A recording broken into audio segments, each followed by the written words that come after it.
Theory, and Mauler. What's the situation? I think I gotta take Grievous out. Kind of ruins the flow. Yeah. What do you think? Damn. We need them prequel memes, but Maybe. if it's not working, then it's not working. We'll see. What's up, guys? Welcome back. Put Jar Jar Binks in there. Yeah, that'd be good. It's gotta be something. Get him flying in on one of those X-Wings. Or maybe Boss Nass. Oh, yeah, man. Not used enough. What's up, everybody? Welcome back to the second official episode to Star Grift Mondays with Mauler. Oh, I thought it was our third. Is it our second? It's our third, but your thumbnail guy put episode 2, so I'm just going to go with it. Oh, yeah, you can change that.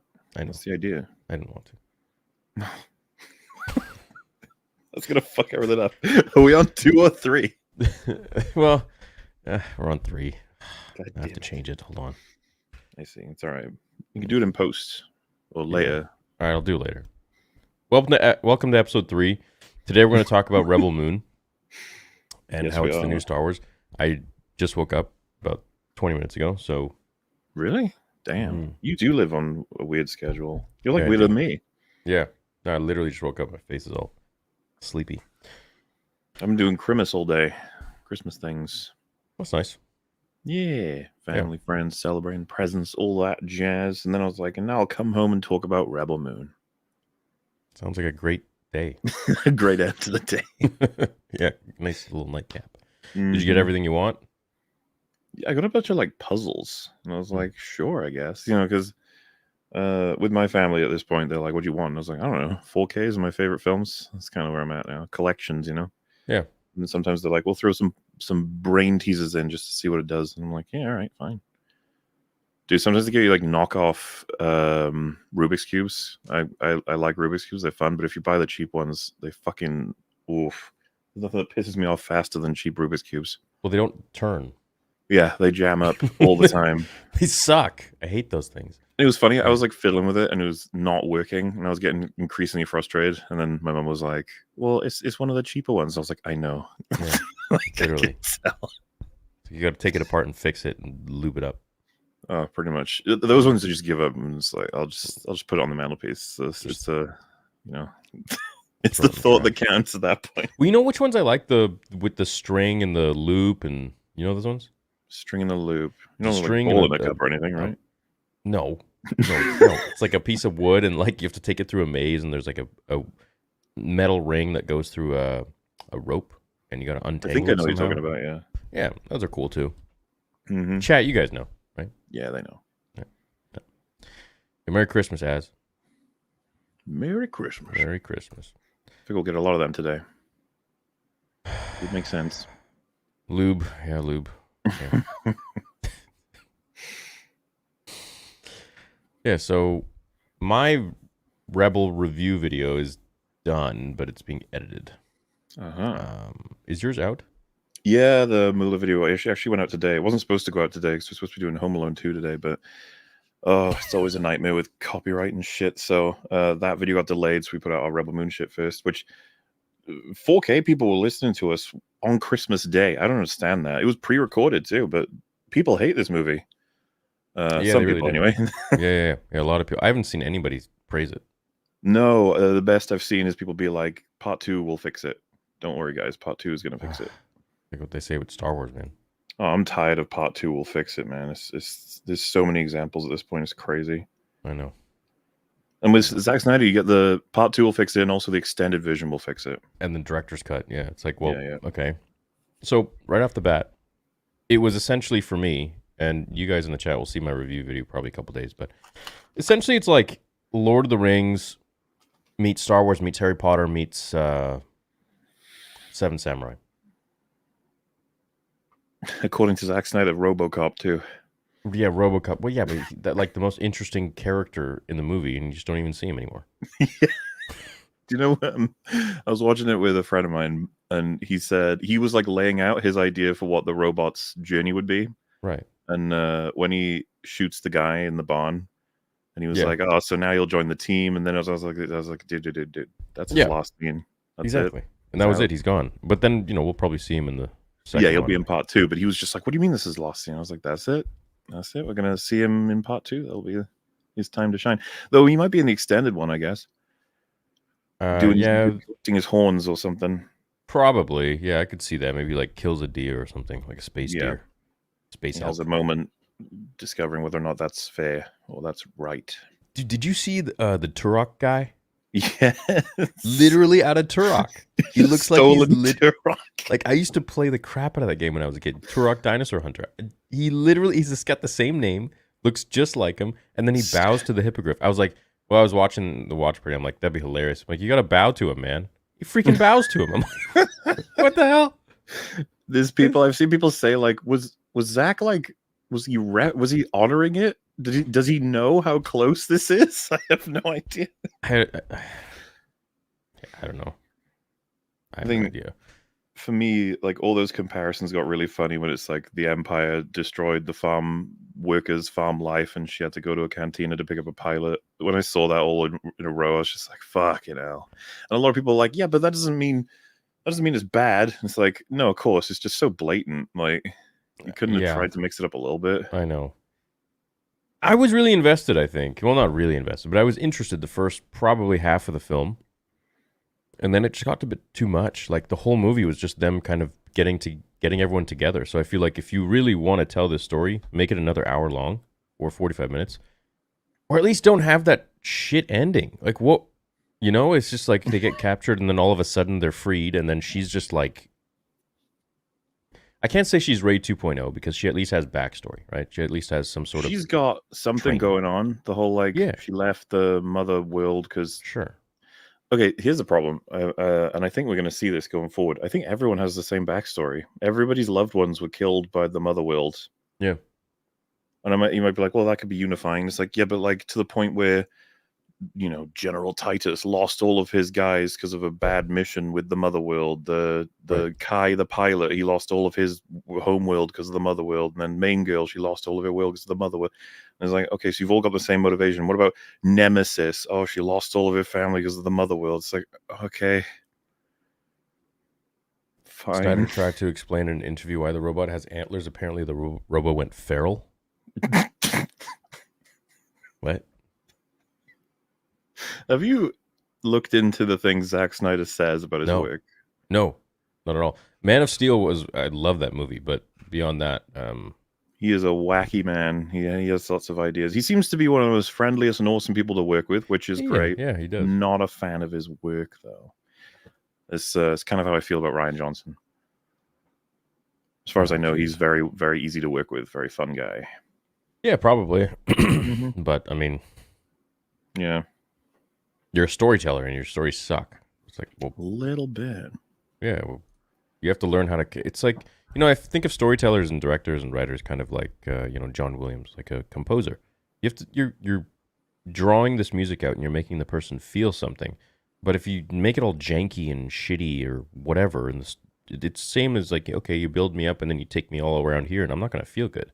So you kind of have to do it in a really good way, so to speak. But I feel like, with Rebel Moon, for example, one tiny thing that really took me out of it constantly was all the slow-mo. Oh, God, there's so much slow. Dude, how often do you ever see slow-mo in slow-mo? Oh, yeah. Like, that's not something you see in movies typically, but Zack Snyder does it. He'll have a scene that's in slow-mo, and then suddenly he'll get even slower. Even slower. Oh, yeah. That's some wild stuff. I guess that's because he's been set free, Yeah. Every once. I mean, it's weird because it's like he literally took aspects from all the films that I enjoy and put them into one new story, but I feel like it just wasn't executed well with and again, part one, like it was so Rogue One, so Andor at the end where it's like, he's like, we have now caused a shift in the universe or whatever. He's like, we have provided hope for everyone. This is a small victory. And I'm like, all right, so this is Andor, basically. It's like a really shit Andor, though. Let's be honest. Like the reason I like Andor so much is the characters. I don't know who the characters are in this. Did you not find it hilarious that Titus and Nemesis didn't talk after they joined the team? Yeah, they didn't talk at all. They didn't even have an opinion on anything that happened. No. That's absolutely fucking nuts to me. Like, I don't know how you feel about this, but like my biggest issue with the film as a whole is the characters, the characterization. I think the most you get is for the main girl, but even then, I'm not entirely sure who she is. I know what happened to her, but I'm not entirely sure like what she values. What was her name? Cora? Yeah. Yeah. I just thought it was a little bit unbelievable that she just is so good at beating the shit out of every guy possible. Yeah, that was lame. I was hoping that they would allow her to set the place up so that she could outflank them all and trick them all and do different kinds of tactics. But no, she basically goes brute force on them. Just head on. Yeah. No. There's that moment where two of them come at her from either side, and she holds both of them off at the same time. And friends of mine were like, "They'll reveal she's enhanced," and I was like, "I hope they do. That would make things a little, less cringe." But nope, she's not. And that's the thing. Someone would be like, "Well, she's trained." It's like, yeah, but all of them were trained, so it doesn't really help. Yeah. No, I know. I don't know. I'm waiting for the next one. I'm not really waiting, actually. Why am I lying? I'm not waiting. But I'm like, I just feel like at the end, what was the bad guy's name? Oh, which one? The Nazi? Noble? That was his surname. I can't remember his first name. Okay, yeah, Noble. Yeah, him coming back. Okay, who cares?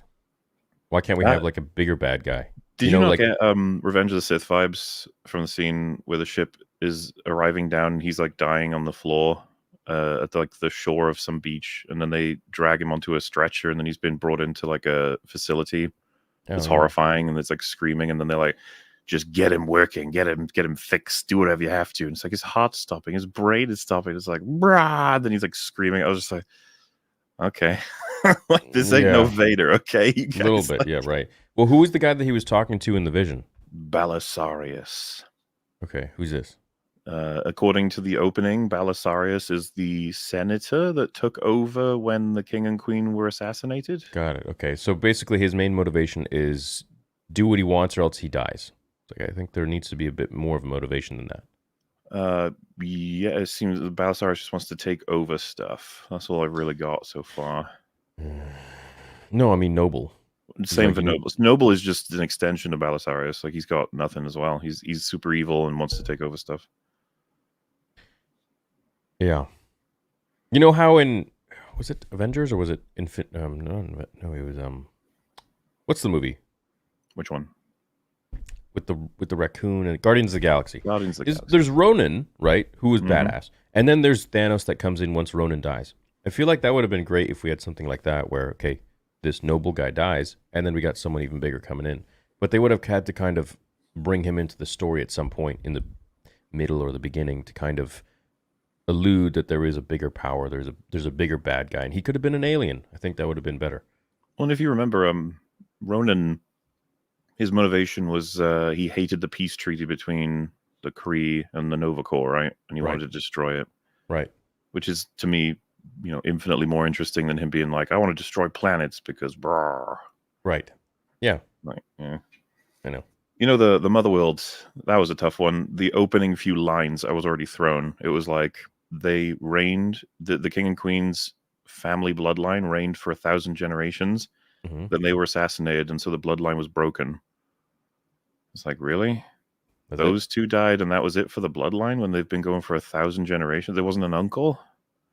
Or a cousin? Yeah, you'd think there'd be somebody. But someone? Like the Fresh Prince? Not. Like, yeah. Oh, well. Yeah, and then, you sort of take that on good faith. You'd be like, all right, that's the case then. Don't you think it's really fucking odd that this tiny settlement filled with approximately 30 to 50 settlers who are harvesting grain just enough to mainly feed themselves are selling their grain at this point to both the mother world and the leading rebel army? Yeah. How embarrassingly stupid is that? I was like, how could you possibly be? Great way to die. They have a whole planet for farming cobalt. They don't have a planet for grain. You have to get this settlement that has barely any surplus, or at least as far as you know. To be honest, I didn't, because that'd be so stupid. I kind of took it as like they just want to bully people around. They just want to collect worlds. That's kind of how I took Well, it. unfortunately, the reason they give us is that their supply chains have been attacked by the rebels, so they need more sources of food, and that So this they is why find they're here. the one shitty little planet who has like 12 And it people also farming. happens to be the place where she lives, which is she's ex-mother world. So you know what I mean? Like it's already just like, okay. Inconvenience, I guess. Yeah. But also just really stupid. Why would you? They say like, oh, we produce 12,000 bushels and we want 10,000. He's like, well, we'll starve. And so it's just like, so you're going to take the 10 and then let them die. And what was the point of any of this? It's such a weird opening. I was like, what are you? And then, of course, all of the soldiers that get garrisoned there are all hyper evil except one. Yeah. I don't know about you, but I thought it was hilarious. And then what happened to him? He did, there's nothing. No, yeah, he's out. I don't know if he'll be an extended version or something. Well, maybe he'll be in the next one, right? Yeah, maybe he'll be in part 2. Well, I guess you definitely will be, because that's when they'll be defending that place from the mother world. I almost feel like there's just too much going on, like in media today, where in movies that everything is just kind of done in part 1. Like with the seasons that we have in shows, it's like you have like we talked about, we have 3 episodes that could be completed in 3 episodes, but they drag it out for 8 to 12. And same with movies. It's like you have all exposition in the first film, and then you go into the next one, and it's like, okay, now it really starts. Well, why can't we have a bit of that, both of that, in the first one to kind of keep you hooked? Yeah, they used to. Used to do it all the time. Fellowship of the Ring is like my go-to. It's such a. I know it's, to be fair, it's way longer, but I mean, at the same time, like I don't mind if everything is set up in a part 1. If there's characters with interesting, like you know when they. Let's say, for example, they're like, we're going to go and collect Tirak or whatever the hell his name was. Yeah. And then you have all the characters, you know, give their point of view on whether or not that's a good idea. Do you remember when they're just like, if he doesn't tame the thing, you're all my slaves? And none of them say anything. They're just like, okay. Yeah. It's like, you're all okay with this? Yeah. The pilot, the guy who's going to betray them later, he's okay with this? Yeah. Yeah, okay. That makes sense. All right, sure, fine. Yeah, look, I think there was a ton of plot armor in there, especially with the girl. That was just a little too ridiculous. You know, you can make her win without making her look invincible or like she has a horseshoe up her ass. Yeah. Right? You can make it so that she's tactical. She knows this land better than them. She can set traps. She can use a smoke bomb. There's all kinds of things that she could have done. Yeah, go a little Home Alone. Absolutely. Take inspiration for Kevin McAllister. Instead of just going at them with a hand axe and then hoping for the best. That was just, Well, and she's overpowering all of them and beating the crap out of all of them. And when they're shooting, they're like point blank shooting at her, but they're like missing. Like, they're doing that thing. There's a couple of instances where some of them are just waiting and then like going to attack her and sort of wobbling. So like, I'm too early. Whoops. I know, dude. I don't know. Yeah. I hate that kind of choreography. It's like when will choreographers actually be good again? I've never understood it, especially for super high budget stuff. I always assume that like you can just hire the best choreographers, can't you? And then they can solve your problems. Nick Gillard, man. That's all they gotta do. But no, they hire people, I guess, who claim to be pretty good, and then they give them that. Unless Zach is just that's what he wanted. The choreographer, I believe, for the new Ray film has never actually filmed or directed choreography, but she's a stunt woman, I think. Okay. So I mean, it's not promising. Unfortunately, but I mean, hey, it's the Ray film. What did you think of the lightsabers?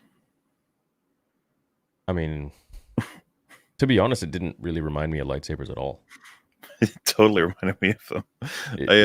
Since the trailers, just I don't know, man. Swords that light up and are super hot. Like it's pretty almost impossibly difficult to escape evoking lightsabers. But I mean, reminded me of God of War, Blades of Chaos. I mean, interesting. Those less. I mean, his at least were like straight. His are like knifey sword things, but and you have the chains and spinning around and stuff. Yeah. I do love God of War; it's awesome. But the thing with her is, I wouldn't care at all. I think you should be allowed to have light based weapons or whatever. It's just that was like the main. I don't know what else to say about Nemesis. She's a funny character. She wasn't really good though. She wasn't really great at sword fighting, to be honest. No, she fucks up quite a bit. Yeah. So does the spider, to be fair. That thing has like 6 abilities. She's like General Grievous on steroids, and she still couldn't beat the person. Still can do anything. Yeah. Taking the grain is the same thing the USSR did to the Ukraine in Holodomor. Holodomor. Holodomor. Yeah. Well, so the thing about it is that they're not being allegorical for that. It's they lie to the mother world when the mother world offer them a really, really great setup, which is give us your surplus and we'll pay you triple in value, and you can get new harvesting equipment and take better care of your people. Then their leader, for some reason, like I think he says he just doesn't like the mother world, is like, let's lie to him and tell him that we have no surplus.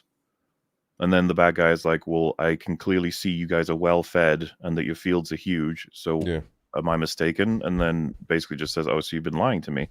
And then he kills him. And it's all very bizarre. Had he just said, yes, you can have our surplus for triple value, I guess things would have worked out. That other guy was a little bitch. I didn't like him. He ruined him. He killed the guy. Oh, you talking about the bald guy? Or you talking about... No, not the bald guy. The guy who got the bald guy killed. Oh, yeah. Well, yeah, he says something that's in complete opposite to what the bald guy said. But literally, to be fair, I still think what the bald guy said was dumb as fuck. Yeah, he should have just been like, okay, well, look, we're kind of outnumbered here. So, yeah, I mean, sure, you can have our we'll surplus. sell your surplus. And, no problem. Yeah. And then they could talk about how later, like, what they want to do as plans, if they want to sabotage them or whatever. But, like, it's a force that is a hell of a lot stronger than you. You're farmers. Yeah. This is an empire that, like, rules galaxies. I mean, what are you going to do? Well, that's what I mean. I was getting confused because, like, she starts to leave and she's like, can you believe it? They're all talking about how they're going to, like, submit to the mother world. And then he's like, maybe we should fight then. And I was like, fight? What do you guys are like a handful of farmers. You're like they're space Nazis. They have interstellar travel. They can wipe you off the face of the earth in a second, or whatever planet, Rebel Moon. Whatever, yeah. Yeah. It's so weird. And then it's like, yeah, but what if we collect a handful of mercenaries, then we can fight them? It's like, no. You know what I think this film had going against it is the fact that it pitted itself so hard against Star Wars, saying it's going to be the new Star Wars, or it's going to be the next Star Wars, or whatever. I think pitching it like that, oh man, it just brought so many of the Star Wars fans out to kind of gun for it. And you just can't, even though so many people hate Disney Star Wars, you still have the first 6 films that people are very passionate about, and you can't really compare anything to that. So it's like, if you're going to compare anything to Star Wars, it has to be something super revolutionary, which it can't really be because everything's sort of been done already. Yeah, everything's getting compared back all the time now. All the time. Everything's fresh. When Star Wars came out, man, I imagine that must have been like the most revolutionary thing. Well, it was, but at the same time, its inspirations were super clear to a lot of sort of film-obsessed people, I guess. But the general public weren't as familiar at all. No. I mean, like Dune fans and stuff like that were like, oh, okay, this is kind of a... Well, and Seven Samurai, or rather Kurosawa fans would be able to see a lot of influence. And that's what a lot of people are saying about this. It's like, yeah, this thing took influence just like Star Wars did. And it's like, Big time. I know, but I feel like Star Wars, there's like a difference where you mix up a bunch of your own inspirations and create something versus mix up a bunch of inspirations and create nothing. Yeah. And that's what this feels like. Yeah. What do you think of the cantina scene? It was like a gay bar. For gay pigs? Yeah, it was like... Yeah, I know. Let me have him. By morning, he'll be begging for more. And I'm like... What? Yeah, of all the things you could have spent time on, we could have got to know the characters, but instead they had to have a pig man hit on the guy, and then you put a knife to her throat, and I was like, damn, is that gonna have... And then she beats him up, and you're like, okay, yeah, sure. Well, yeah, and like the guy can't defend himself? Well, no, he's kind of a... He's a bitch. He is a bitch, but he's the only one who tries to save the girl in the Cobalt world with the spider. Do you remember that? Oh, yes, I remember this, yeah. He walks in front of the girl to protect her, even to the point where he thinks he's going to die, and none of the others help, and they have guns, by the way. Yeah, he's got heart. Yeah, but, like, I'm almost moving on from him. It's like, what the fuck was our main character doing? What was the pilot doing? What was Turok doing? Like, none of them helped. They all just didn't care. And then Turok is like, wow, that was awesome. And then she's like, "This is not honorable. This is not good." He was rubbing oil on himself. He's like, "Yeah, Yeah. all right, yeah." Well, yeah. I thought that I made a joke about I was like, "Oh, what if the dude in A New Hope went up to Obi-Wan and was like, give me Luke. He'll be begging for more by the morning." Yeah, it would have improved Star Wars. Yeah, man, that's where the comparisons really came in for me, right? So they're looking for a pilot. They get directed to Chewie. Obi-Wan does, and then he moves on to Han Solo, and then he's like, "Holy shit, what a perfect mark! Like they're gonna pay me a lot to take them to a place I can get them pretty easily, and I'm in debt." So it all lines up, and you can see how they met. We're all golden. Kai is a guy who's made a deal with the bounty hunters who are working for the Mother World ahead of these guys coming in. So I guess he just sells them information, right? That's what he's doing. He's an opportunist. They do show you a shot of him making a deal before they come in. It's like, okay, cool, got that. Yeah. So he hears her say, because she's a dumbass, she announces, "I'm looking for General Titus because I'm hoping to make a team to fight the Mother World." It's like, what the fuck are you doing? That's like hyper illegal and dangerous, and you're letting everybody know what your plans are. It's like, she's just not very brain trust. Okay. And by the way, did you catch it? She when Kai asks to clarify that, her friend, the pussy guy, he's like, "No, we're just humble farmers." Yeah. Which is the smart thing to do. And then she goes, "No, we are freedom fighters. We're going to battle the Mother World." It's like, oh, you fucking idiot. Like, you're stupid. Why would you do this? And then after saying he's an opportunist, he says, I don't need money. It's fine. I just want to help you. It's like the most suspicious shit ever. That's not sus at all, man. Okay. Cool. We get like 0 scenes of his character up until before the 3rd act, where he says, "You inspire me to be honorable." I was like, what the fuck? I didn't know if that was bad writing or if he was super evil. And I was like, oh, he's super evil. Just turns on them completely. But like the whole time. So yeah. And I have a feeling that Zach was like, see, it's like Han Solo, but he's actually a bad guy. It's like, yeah, man. Wow. Yeah, so I mean, look, I think he just took a lot of inspiration from a ton of films and then just switched a few things around here and there. And yeah, but he didn't give everyone characters. No, it was like the whole film was exposition, but it was mainly just about finding each character and then giving a little backstory on who they are, or a little character development on, like freeing the hippogriff and this and that. Oh my god! But it's just which was kind of, I don't know. That scene was so weird because when they release the chains on it, it doesn't fly away, and we were like, oh, maybe it can't fly, like it's the wings are busted. And then it flies, and we were like, okay. And then it lands, and it just chills out. And it's like, why isn't it flying away? And then the guy tries to fly it, and it hits him off and kills him. We're like, why isn't it flying away? What was all of that? And then he's just like, "Atta girl." Yeah. Pretty what sure the hell just happened? Pretty sure Buckbeak was tortured like crazy there, so would have flown away immediately. Yeah. I'm like, see ya. Never come back. I was struggling to follow all of it. Go to planet. Yeah. Oh, dude, the amount of exposition dumps were insane. He has like no finesse with giving us information. Yeah, and then remember when she was like, "I'm telling you this because I want." It's like, well, no, you're kind of just telling the audience. What do you mean? Yeah. He's like, I didn't ask for any of that information, but thanks. His intro to it was just, what's going to happen? What's the Mother World going to do? And then she's like, right.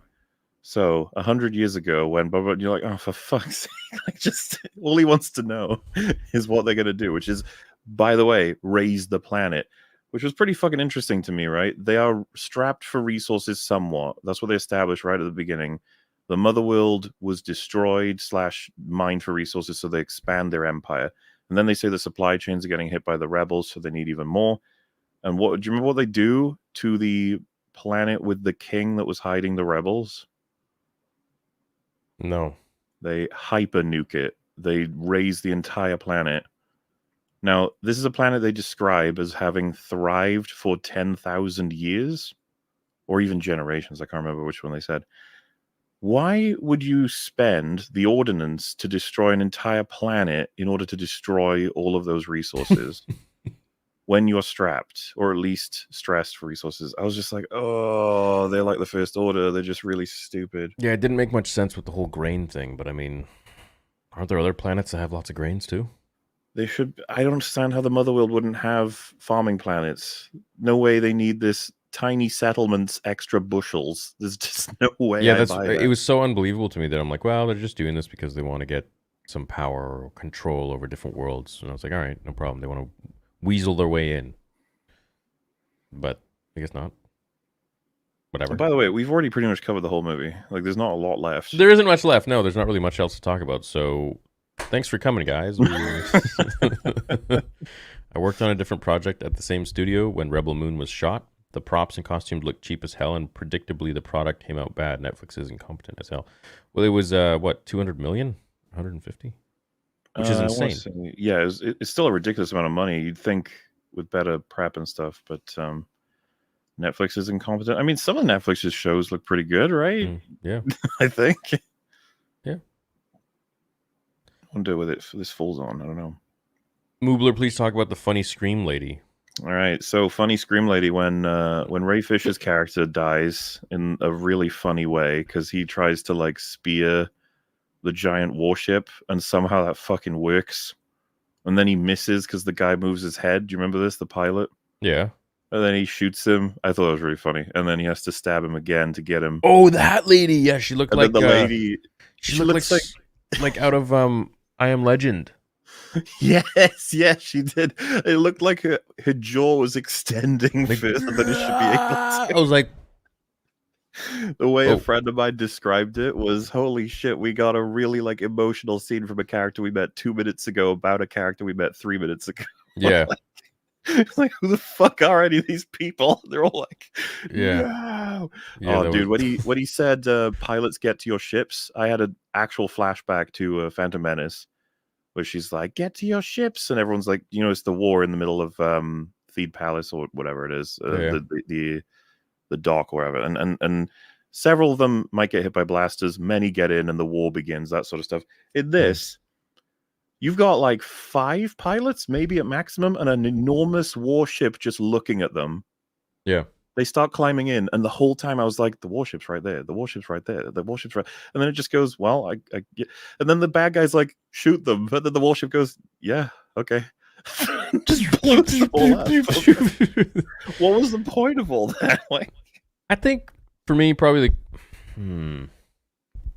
I liked half of it, man. And then the other half, it just got a little bit too, it was just too much. It was just. I kind of hated the whole thing, but. Really, It's my biggest bane with any story is no characters. If you give me one, I can pass through a whole story. But when there's like none, she was doing nothing for me. I couldn't get anything out of her. Main lady. She was like captain protagonist. She just doesn't. Really wasn't. There's nothing else going on. No. The pilot guy, Kai, like I said, I was just suspicious of him from the get go. I thought he was just badly written, but I was like, no, he was just evil. Right? Of course, yeah. And that was that. Charlie Hunnam, I think the actor is. He was the most interesting person to me. Yeah, but he's gone now. The villain was hilarious. He was like Skeletor. Well, why did he have a tie? I don't know, man. What is that? Why would you have a skinny tie?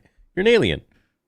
I get really tired of like when they plug him in all the rainbow colored tubes, they're all blah blah blah. That he transports to an ice planet to talk with. Blah, blah. I was just like, yeah, what is whatever. Scream lady.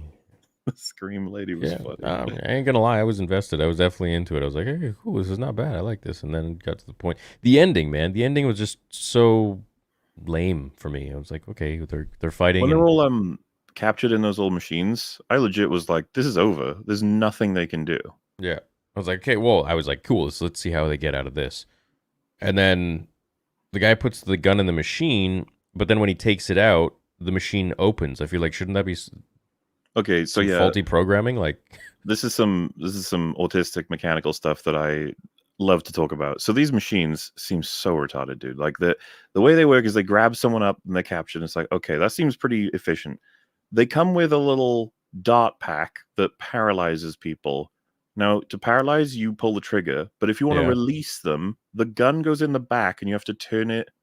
Well, just turn it in general. Lock it in, yeah. Why would the control for releasing them off this thing be in the gun that delivers the paralysis rather than the machine itself? Yes. That seems weird. Well, I guess it's supposed to release right after they get paralyzed. Which is also really weird. If you remember, the guy who gets paralyzed, he slams down into the floor, and it's like, that could have fucking killed him. If you slam his skull on the floor, you know what I mean? It's like, why would it be built that way? That's weird. Can't really get. So that guy didn't die. He just got paralyzed, right? No, that's what I thought. He got killed, but he was like, no, he's paralyzed. So then it's even weirder because why did that guy? How do you know how those work? He's from like a farming settlement for seemingly his whole life. Why does he know how the Motherworld sci-fi capture devices work? Maybe he read the LCD screen or something. What LCD screen? the screen that's like, there's an LCD like, screen. Please turn, please turn like left, insert here and turn to sever the spine. Well, at that point, if it were that blatant, then the bad guys are just hyper retarded again, which sucks. It's possible. It's really weird. If you watch that scene slowly, he releases her, and then he turns around and kills the pilot. And he's like, oh! She like jumps down and like hits someone, and then like war starts, and it's just like, but how? She's the only one that's free, and then it just sort of shows everyone getting freed. And soon like, what? As the thing opens up, there were like 50 guns on her. Yeah, they would have like, her. Oh, she's dead. Okay, cool. Yeah. Like, no, she's literally narrowly missing every blaster. Oh, there's loads of that. Yeah, just a little too much. Like they could have. Dude, she blocked plasma with a wooden table. I know. I was like, okay, so the cantina fight. I was like, all right, cool. We're getting somewhere. This is kind of dope. And then it just got to the point where I was like, there's a lot of plot armor here. Yeah, how do you block plasma with wood? But then it goes through flesh and people and yeah. Like, what are these paint guns? Paintballs? Apparently. Did you like Roman Planet? You know, it was funny that they made him a gladiator again. Which sometimes I remember Zach is like trolling me. It's like, yeah, I love Gladiator, and he's in there, and so I put him in there, and he's a gladiator. It's like, dude, come on. It's like, is this supposed to be a continuation of the Gladiator? Like, perhaps. Literally, it could be. Could be the sequel. Yeah, well, I don't know. There was lots of elements that I was like, okay, cool, and then there were many elements where the execution wasn't done well, in my opinion. It was just a little bit too... But again, like I'm saying, this was pitched for Star Wars. I mean, I wonder, like, would it have been better if there was the Force, if there were lightsabers, if there were this and that? What was his idea for it? What changed? That's, I think, something that could be pretty cool if he discussed it. Because then maybe that's what was missing. Well, you reckon, like, if it were a Star Wars story, it would have been better? Yeah, imagine if, like, these were all Force users that they found. Maybe, like, a couple were Force users, one was a Mandalorian, one was like a scoundrel, one was a droid. I mean, I think that would have been sick. The problem is he can still do all of that in his own IP. Yeah, he could. But this is what he does. Like his biggest problem for me has always been his character writing. I've found it like beyond. I don't understand what's wrong with him. Like he's like, he refused. Did you see Army of the Dead? I can't remember if you said you did. No, I didn't. That film is so awful. No. And it's another one where he had full control. And it's the character writing is horrendous. Oh, didn't they say he said that this is connecting Army of the Dead? Yeah, it's in the same universe. And that's a zombie movie? Army of the Dead is more of a contemporary zombie apocalypse movie, and it's connected to this where we have no fucking clue when this is set. It's like, what the hell difference does that... that's like setting Gladiator in the same universe as Star Wars. It's like... Well, actually, no, because that could make some sense if Gladiator's some distant planet that's happening on, you know? But like with this, I have no idea what he's trying to achieve other than maybe Earth is in this universe somewhere and that we're going to bump into it at some point. It'll be great. And Dave Bautista will be there.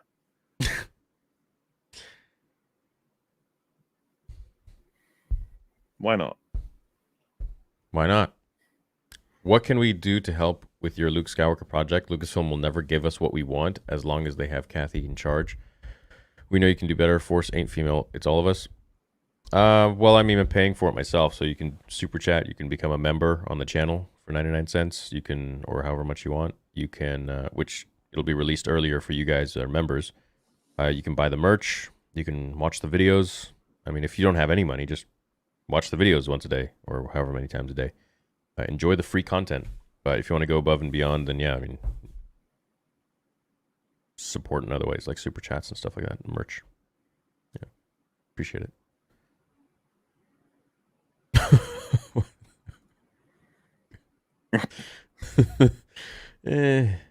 Did you guys find Kai's Charlie Hunnam's accent insanely distracting? Just let him have the same accent he had in Gentleman Zach. Yeah, I don't really remember him why. talking much, to be honest. He didn't have many lines, but he's charming, or Charlie Hunnam, and just he was going for like an Irish or weird Irish. I don't know why they couldn't just use his normal accent, especially the accent he had in The Gentleman. Yeah, this is the guy from Sons of Anarchy. Yeah. They ruined Snide Vision 5-hour version will be great. It's the studio's fault. The weapon Admiral Noble used was literally a replacement hip. Yeah, his like stick cane thing was like a, I don't know what bone that would be, but it was definitely a bone. Yeah. Yeah. Merry Christmas, Theory and Longman. May the Mondays never be grifted with the holiday cheer. Forever be grifted. Oh, Merry Christmas, man. We're going to do a GTA stream probably later at some point. Yes, the Irish accent wasn't the best. What's up, Jason GT? Does YouTube keep any of the super chat money? Just trying to maximize the amount you receive. Yeah, YouTube gets 30%. And then on these streams, Mauler and I split them. We have a split. Duh. So YouTube will take 30, and then we split. And yeah. So yeah. Yeah, they take memberships too. But that they got everyone gets taxed, right? And then the government taxes you. And somewhat, like, I've tried to, I know everyone's like, fucking, it's my money. It's like, YouTube does provide a pretty awesome platform in a lot of ways. Yeah. I like to think that maybe they do deserve at least somewhat of a cut. As to how much they should get, it's a other thing. I think 30% is a bit steep, but I mean, at the same time, I can't even imagine what their costs are every day to just keep running. Yeah. But again, they've given me my career, so. Thanks. But yeah, I mean, if you guys want to support in other ways, you send super chats, you buy merch, memberships, and then there's, Theory Sabers, and I'm releasing another Saber in a couple weeks here, and which will be much more affordable for you guys, and just all the other stuff I'm trying to do. Yeah. But I didn't tell you about the Luke thing I'm doing. I don't know, did you? No. Kind of announced it yesterday for like Christmas for people. Yeah. So we're redoing Heir to the Empire, but with AI and deepfake. All right. Yeah. How's it going? Like tests so far? Is it looking good? Yeah, it looks great. Sweet. Looks great. Some people are like, "Oh, it looks better than Luke in Mando." Well, I mean, as long as he looks as better than I just thought he looked bad in Mando. The Boba Fett one was like a clear upgrade. Yeah. Oh yeah, big time. But here, let me pop it up on the system. Its chambers holding several tons of artifacts and other imperial This is just like research. a test. I've arranged the transfer for all of this evidence to be transported to Coruscant for immediate analysis. General Wedge Antilles is overseeing the transportation. Skywalker out. New Republic Mission Log 627. This is General Skywalker reporting. I've located another one of the Emperor's hidden bunkers in the Pana system. Its chambers holding several tons of artifacts and other Imperial research. I've arranged the transfer for all of this evidence to be transported. Yeah. Is it supposed to look like it's low FPS, or is the lip sync still being worked on? It's still being worked on, but it's supposed to look like it's from the 80s. Right. So. Yeah. Well. Yeah, this guy does some really great work. I'll show you what he's working on. For example, there's this. A vast evil is approaching. What will happen is unavoidable. Return to a galaxy far, far away. R2, is that you? We're inside an Imperial dungeon ship. That storm took Luke. Nobody stops until we find him. Yeah, Han looks a little shitty, but it's a work in progress. Yeah, it's something, man. It's it'll be fun. It'll be cool. It's you, but I saw you die. It is not the first time I died, nor will it be the last. Such are the mysteries of the dark side of the Force. It's you. when in Rise of Skywalker, when he said, "I've died before," I'm pretty sure I burst out laughing. I was just like, that shit's so funny. Yeah, so I mean, these are all tests that he's done on his own, and then once I put my money into it, I'm sure he's going to. He's already upped the ante quite a bit with everything that he's working on. But yeah, I think there's some new content. Well then, I lost him. that is most disappointing. He got lucky. Did you bring me anything of value, Bounty Hunter? Just his name. Yep, a lot of cool stuff that's going to be done to the channel in 2024. Commander Ville, I have a question that you must answer truthfully. Yes, sir? The Emperor programmed the clones with an order to eliminate the Jedi. Have you been programmed with a similar order to attack me if the Emperor commands? Sir, even if there was such an order, I do not have the authority to divulge.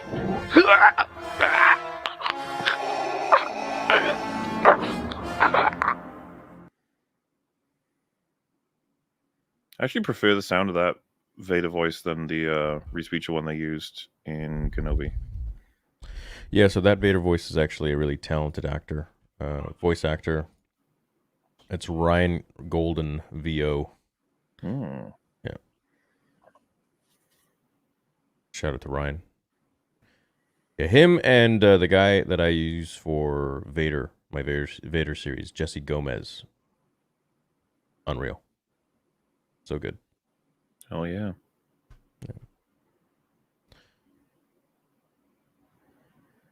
Wait, what? How can you tell him if you choke him? What do you mean? Yeah, so hope you guys will enjoy the content coming in 2024, baby.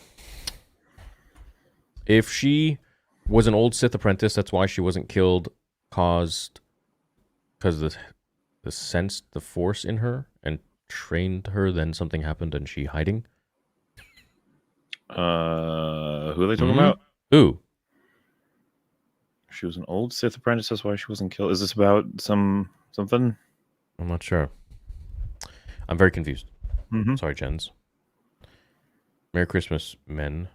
F Rebel Moon. I just realized who Mauler is. Oh my god, you guys linked up. I've been watching Mauler vids for some time now. Very cool to see you guys together.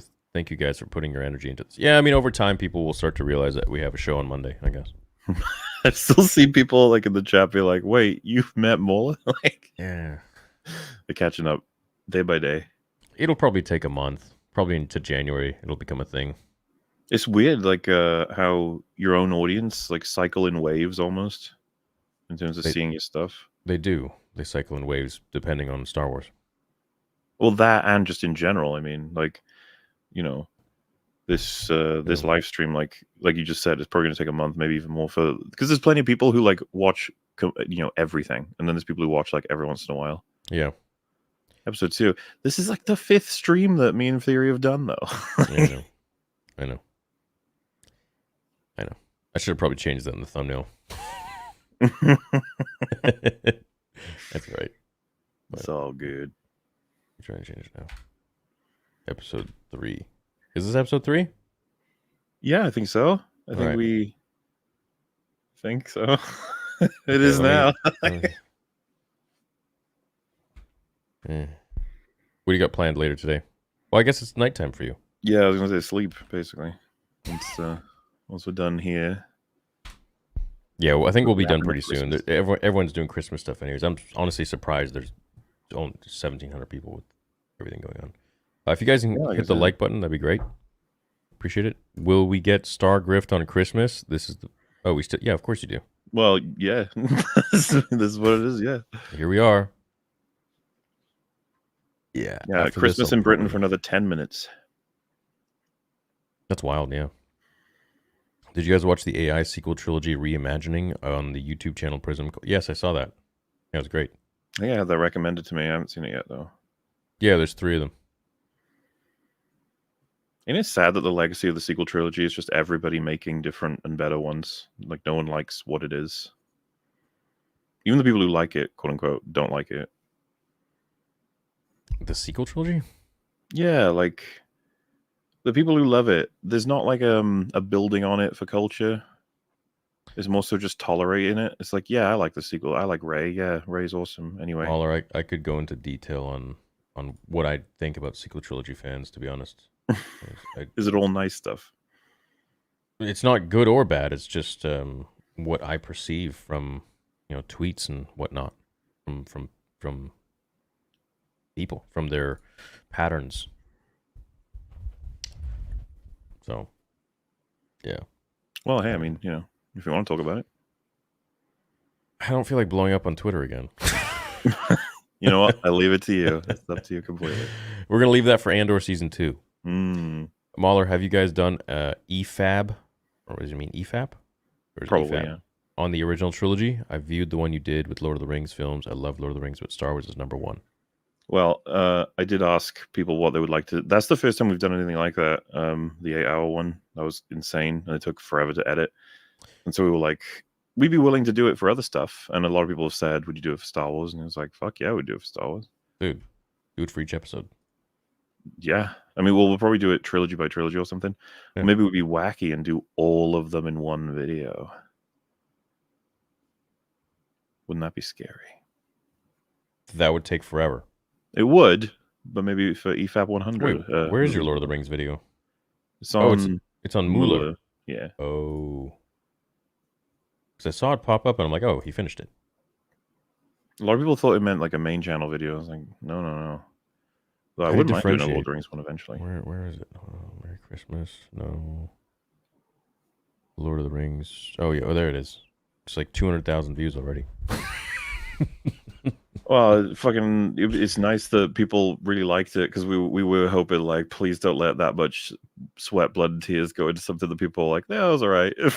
Like, yeah. Oh, shit. That's the worst, when you spend time on a video. And then there's other videos that I spend, like, no time on, and it gets, like, 1 million views, and I'm like, fuck. Dude, I do, like, for EFAP episodes, some of them get an immense amount of prep for resources and sources, obviously, and then like mashing stuff up, remixing, and getting a couple of things edited ahead of time, then reacting to them. Then sometimes we'll just be like, we'll watch a video of someone like Boogie being retarded, and then that's like the most popular episode of the whole year. And it's like, well, yeah, there you go.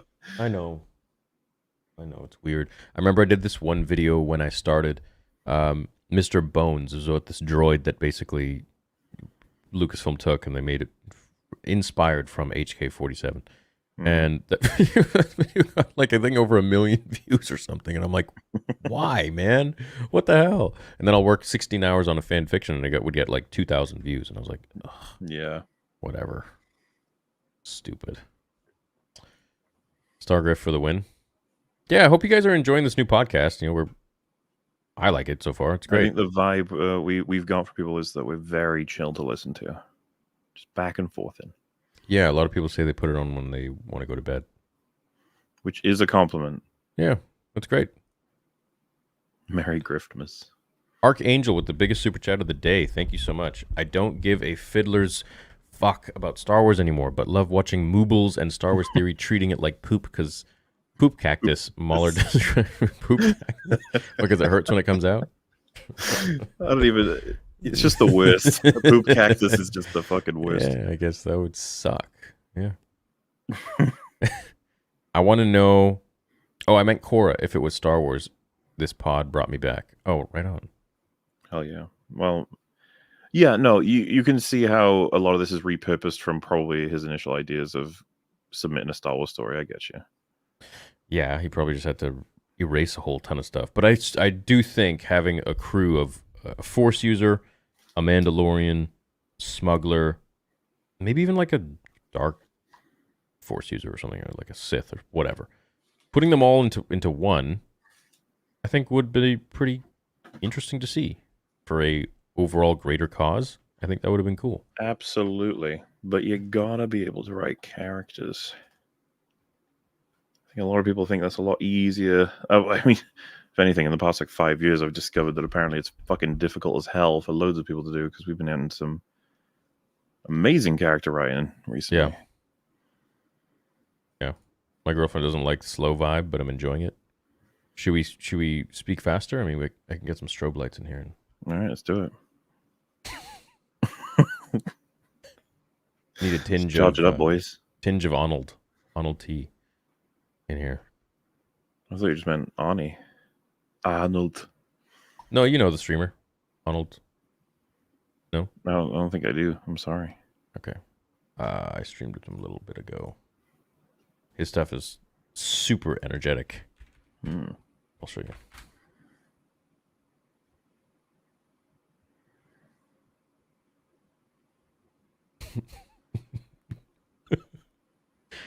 Can I get the vibe now? Oh, I think Someone's I birthday? you're screaming with this guy. Yeah. Oh gosh, no, we're just trying to show the dangers of mobile gaming spending. Yeah. Each piece has $200 on it. How close can I get? Kind of turns into a money pit. And that's what I'm here for. To make sure you don't fall into that same trap. Let us embark on our journey. A Star Wars Galaxy of Heroes. But you again, my friend. You know what really annoys me? Yeah. I like his stuff. It's very entertaining. But very high energy. High energy. I don't feel like putting that much energy into these. We got the low energy. Yeah, the calm. We got the calm energy. Yeah, not the calm energy. The calm energy. The meditation. We're Qui-Gon right before he dies. The calm meditation. Yeah, but hopefully we don't die. That'd be good. Yeah, hopefully we're all right. Figuratively speaking, and literally that'd be nice. Play this game in 2015. Yeah, apparently it makes a lot of money. A lot of mobile games do. Did you watch the Clone Wars 2D? To be honest with you, I was like, yeah, me neither. I could probably fit it in, but then I was like, we got Rebel Moon anyway, so I didn't. So I was wrong. It's not episodic. It's literally there's 2 episodes, but they're each like over an hour long. Right. So how do you want to do it? I guess 1 episode. I guess we'll have to do the one and then the other. 2 volumes, yeah. Yeah, and then what we can do is we'll do the live stream on it, and then we can your guy can chop it up, and then my guy can chop it up, and we each upload it. Well, I mean, we don't. Oh, you mean like watching it? What do you mean talking about it? We watch it on our own time. Yeah, I figure we're just talking about it on like Star Grift episode 4 or whatever, right? Yeah, whatever, 4 or 5, whatever. Yeah. That'll work. Does anyone need to chop that up? I assume it would just be straightforward. No, but I would take it and I'd chop it up. I'd have my guy chop it up, and what you do with Mauler, and I'd have him put clips and stuff in between while we're discussing things. Oh, sure, yeah, if you wanted to do that. Yeah, I'll probably do that. Probably will. Beautiful. Only seen the first one? Dude, I saw them both long time ago. But it was not an hour long. They were episodes, from what I remember. When I was a kid, it was on Cartoon Network, I think. Well, because the IMDb lists them as episodes. But I guess they were all packed into like a volume pack or whatever. I think Disney took volume 1 and 2 and just like packed them. Yeah. Okay, is there any other news with Star Wars? Let's see. Before we head on out. Lore reveals Leia was the real chosen one. Star Wars Rogue Squadron should have existed. No, there isn't. No news. That's pretty much it. I got nothing else to add. It's a pretty quick show tonight, Christmas Day. What do you think? Anything else you want to talk about? Well, I mean, I mainly wanted to talk to you about Rebel Moon, and it looks like we don't really disagree on much. But no, we don't disagree on much. I feel like we covered all of it. I think the way that we disagree is just like I rate it like terrible, and you seem to be a lot more like mixed bag, not really into. Well, here's the thing with my rating. So if I'm gonna rate it in terms of like every single movie I've ever seen in my life, it gets like a 4. If I'm gonna rate it as like how I felt on that day, like a 6. Okay. You know what I mean? Like, okay, yeah, I got nothing to do today. Okay, this new movie came out. Is it going to entertain me? All right, here with chat. I'm doing a live stream, a watch party. Cool. That's kind of how I rate things. But if I'm going to rate it in terms of like every movie I've ever seen, like if we're going to compare it to The Gladiator or Star Wars or Troy or whatever, Last Samurai, it gets like probably a 4 at most. See, I still think that's like kind of high. How do you rate things? Do you? I usually the 2 modes everything? I have is continuity and then just how it makes me feel. So how it makes me feel, like I'm often miserable watching Zack Snyder's work. Not just because I hate the way that he shoots a lot of stuff, especially when he's in full control. Like I said, watch Army of the Dead for the worst version of his artistic eye come to life. It's actually like it gave me a headache watching that film. Yeah. Then there's like the way that he does characters, the way that he's copying loads of work without understanding like the spirit of it at all. And then there's just the amount of wasted time is sheer like amazement to me Obviously, we just put out a 3-hour episode going over all of my issues with the film, if you really want to know. But so for all of that, I'm having a miserable experience watching it. So that's like really low. But then if we go strictly by what I would call continuity, which is just judging the story, its mechanics, its setup, its payoffs, its cause and effect. I mean, as I've gone over with you, I think it's crap. I don't think there's anything in here that really makes any sense. I think the world building's already crap from the beginning. Like the way they try and talk about the mother world, how it all gets set up, why they're doing what they're doing. Yeah. Like this farming community, why everybody's fucking obsessed with it doesn't make any sense to me. All the decisions they're trying to make. I don't know why they're even trying to mount a defense against the mother world instead of like trying to just move somewhere, like leave. Yeah.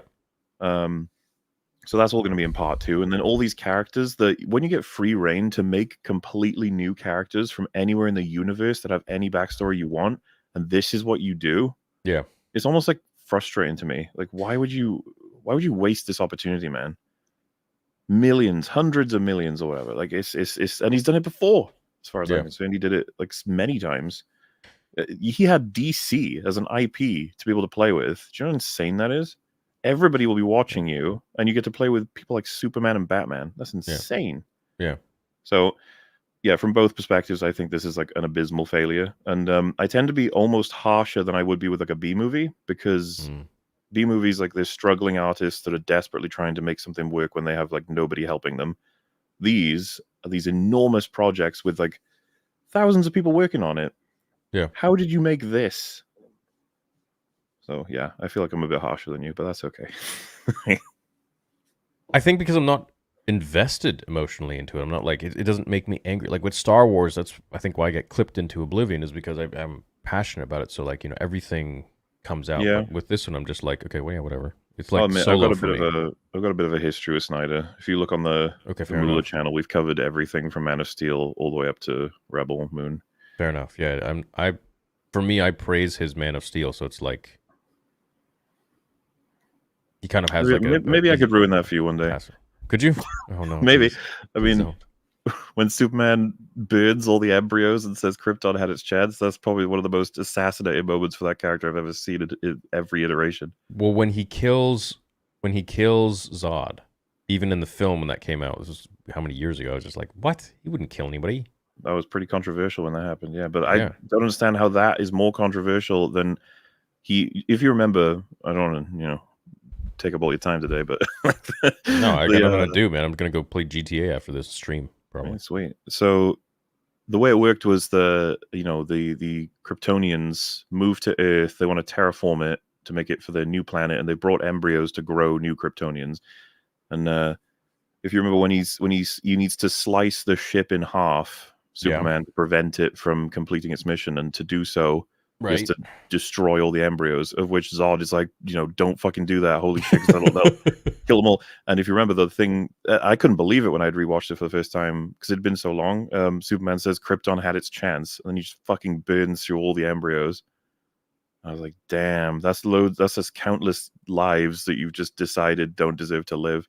And if you remember, of course, some people say like those embryos were engineered to be like Zod or to be like soldiers or whatever, but so were Superman's parents. Jor-El and his wife, they were both more engineered embryo types. Like Superman was a baby born free of that. He was like a genuine natural baby. What I always took from that moment too is like when he said Krypton had its chance, was like, well, he's essentially killing all of these Zod wannabes. They're not, though. That's the thing. When you understand the mechanics fully, they're no different than where Jor-El came from. Like all of them had the potential to live whatever lives they could have. Obviously, if Zod was raising all of them, then yeah, they might turn out to be like evil or whatever. But that still seems completely antithetical to Superman, doesn't it? It does, for sure. I mean, but I almost feel like he wouldn't do that unless there was a good reason. I mean, I think Man of Steel is awful. That's one of the bigger reasons I hate it. But we got a big old breakdown of that if you want to see that someday too. Yeah, I'll check it out. Sure, it's one of my favorite films for sure. We go through stuff like this and we try to pick apart, but in a way that, because this is what I mean. It almost sounds like exhausting, but we did it with Lord of the Rings recently, and it in a way that was like praising it. We were like, look at how amazing all the mechanics are. Look how great the cause and effect is. Yeah, and that's what I'm looking for in movies. Well, of course, when the artistry is like top notch, and of course, well, Star Wars. I get to a point where I just kind of acknowledge that, okay, this movie isn't going to be blowing my mind away, but it's entertaining me. Kind of like, yeah. What'd you think of Sin City? Yeah, I like Sin City. Would you ever do a video on that? I don't know if I'm passionate enough about it to make a video on it, but maybe like a EFAT movies type thing. What's one movie you really are dying to cover? Make a video about? The Killer. David Fincher, because everybody's talking about that movie in a way that I'm especially baffled into, like, why aren't people talking about the things that I thought the film was about? A lot of new movie. Yeah, it is new. A lot of people have taken it to be like a boring John Wick or a film where they tell us he's a competent hitman, but he's actually incompetent, when it's about so much more than that. I was getting confused as to what people thought. David Fincher's an amazing filmmaker. Have you seen Gone Girl? I've heard of it. Where was he? Gone Girl? Nope.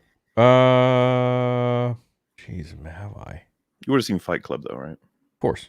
Yeah. So you're familiar with him at least somewhat. Yeah. Gone Girl. Maybe I'll watch that tonight. Psychological thriller. Have I not seen this? What is it about? It's kind of hard to explain without kind of spoiling it a little bit. A girl who's gone?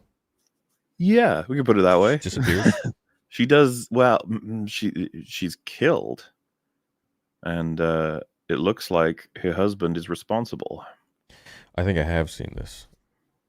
This is not the one with Anna de Armas, is it? No, she's not in it. Unless you're mixing her up with Emily Ratajkowski or whatever her name is. No. There was another one with Ben Affleck where he's... Chat, do you guys remember that one? Anna de Armas, and I think Ben Affleck. Let me see. Let me see which movie this was. That was... Emily Ratatouille. Ratatouille. Deep Water. Oh, yes, right. Deep Water. I don't know why I'm thinking of that right now. A well-to-do husband who allows his wife to have affairs in order to avoid a divorce becomes a prime suspect in the disappearance, of her lovers. Yeah, I remember this. Okay. That was a weird movie. It is a weird movie, but I love it. Have you seen it? Wait, I'm talking about Gone Girl, unless you're talking about something else. I'm talking about Deep Water.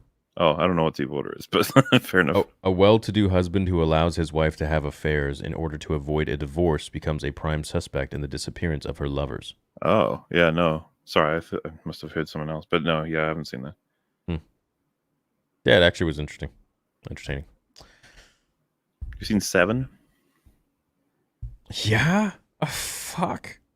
One of the David best Fincher movies. Oh my god, dude. Hell yeah. Oh, so I'm a David Fincher fan. Jeez, I didn't know this. Yeah, well, most people, I guess, are, because most people have seen and love Fight Club, you know? Yeah. Seen it many times. That's wild. How am I first hearing about this now? Well, so I guess he likes to put Kevin Spacey and Brad Pitt in his movies. I'm trying to think of how many times he's used Kevin Spacey. Obviously not using him anymore. I guess, just once. Wait, why? Kevin Spacey got his career kind of ended. Oh. You don't know anything about that? Or? No. Well, just Google it and you'll find out plenty. Kevin Spacey and Tucker Carlson released bizarre Christmas video. That's another thing that happened recently, yeah. Kevin Spacey ruins Christmas with Tucker Carlson interview. Kevin Spacey and Tucker Carlson. Kevin Spacey shares bizarre Christmas message as House of Cards character. What? Oh, that's a lot of lore that you're... What happened? I like Kevin Spacey. What happened to him? It ruins Christmas with Tucker. What? It's all the same headline. So, many bizarre video came out about what Kevin Spacey got up to in Hollywood with young boys. What? And then all the people who were accusing him started dying mysteriously. And I think recently he got cleared of everything. And so now he made a video with Tucker Carlson in character as his House of Cards character. That's the quickest summary I could give you. There's so much more to go into. Spacey is Uncle Touchy. That's a way to put it, I guess. Oh, geez. All right. Well, How did you not know about this? Hey, I man, don't keep some up things to just date slip with. by. I don't keep up to date with shit like that, man. I just live in my own little world. Not ragging on the other guys. If you had to live on one Star Wars planet forever, which would it be? Mine is actually Octu. Oh, Jesus. What, do you want to have titty milk all your life? Probably go for Coruscant. Yeah, I'd go for Coruscant, man. You can do anything you want there. It's like probably Florida or Los Angeles put together. Like you get to meet the most people there, too, because of everyone's coming in and out, you know? Yeah. Yeah, it wouldn't be Tatooine. It wouldn't be Nar Shaddaa. No. I mean, Naboo would be a nice place to just probably enjoy your life. Yeah, Naboo would be pretty sweet. Mustafar, it's tropical. Camino, clone yourself. Yeah, bruh, he's yapping. Man of Steel was good. The music was good. The story was shit. But hey, you know what? Dude, I loved it. You have to watch Arnold T's I Fixed Star Wars in 3 minutes. It's epic. Baby Yoda is thumbnail. I need Mauler's review. You won't be disappointed. It's art in every sense of the word. I do love me some art.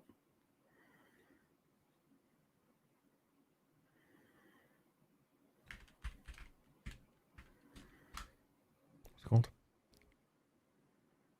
I Fixed Star Wars in 3 minutes. Is that what you're looking for?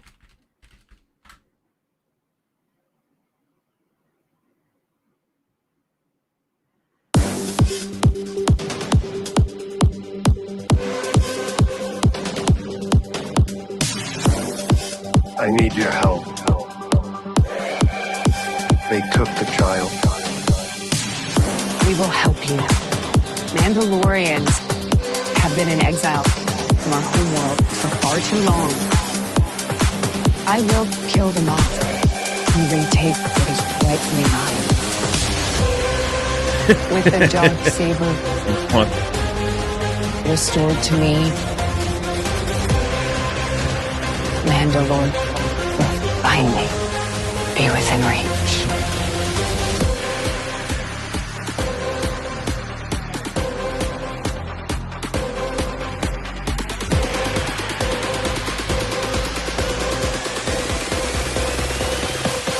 This is the way.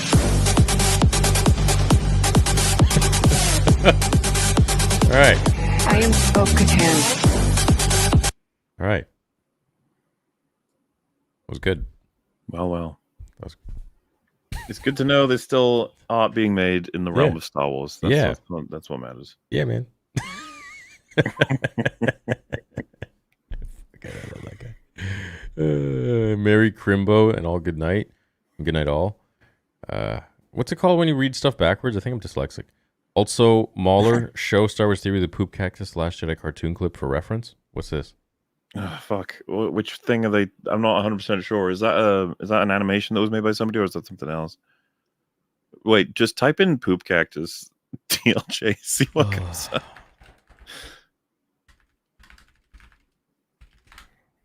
I misspelled it.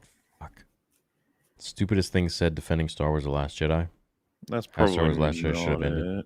Type maybe EFAP after it. See if that gets anything. Because man, we have like a million memes, and I'm not sure. The Last Jedi is why would you say it's the Last Jedi? Get you guys links to the actual stream. Who said that? The Last Jedi is amazing, and you all are insane. Oh, let me guess, a sequel trilogy fan.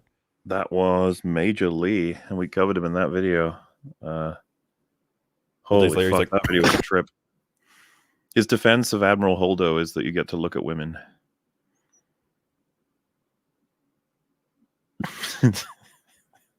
You seem impressed.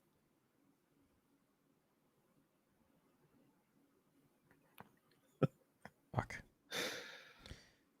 Hope you're both having a great holiday season. You too, Serena. Hell yeah. Hell yeah. Do you like the movie The Crow? They're making a remaking, right? Just Jason Momoa, right?